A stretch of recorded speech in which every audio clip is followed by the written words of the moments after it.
Breaking news है, इस्लामाबाद से आपको दे रहे हैं। कोर्ट में जो समाअत हुई है उसे बताया जा रहा है तोशा खाना फैसले के खिलाफ अपील वापस लेने की दरख्वास्त पर समाअत। मरकजी अपील 13 सितंबर को समाअत के लिए मुकर्रर करने का हुक्म। इलेक्शन कमीशन ने 2022 में चेयरमैन PTI के खिलाफ फैसला सुनाया।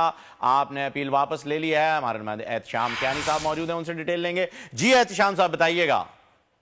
देखिए, इलेक्शन कमीशन ने इब्तदाई तौर पर तोशा खाना केस का जब फैसला सुनाया और चेयरमैन PTI को मियां वाली की कौमी असम्बली की नशिस्त से डिसीट किया और उन्हें नाअहल करार दिया और प्राइवेट कंप्लेंट फाइल करने का पहली बार तब हुक्म जारी किया गया था।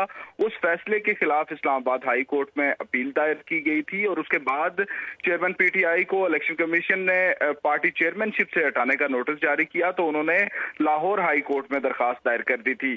तो ये दोनों फोरम जो दोनों हाई कोर्ट्स हैं उनमें पैरेलल उनकी पिटीशंस चल रही थी। तो इलेक्शन कमीशन के वकील ने ये नुक्ता उठाया तो चेयरमैन PTI के वकला ने इस्लामाबाद हाई कोर्ट से ये अपील वापस लेने की दरखास्त दायर की थी। इसको अब काफी वक्त गुजर चुका है, उनकी दरखास्त पर समाअत आगे नहीं बढ़ सकी, इसलिए उन्होंने अब नई दरखास्त दायर की।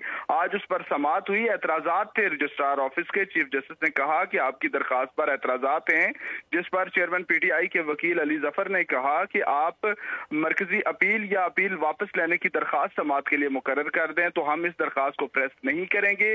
अब जी बहुत बहुत शुक्रिया। सब्सक्राइब करें और बेल दबाएं ताकि कोई खबर रह न जाए।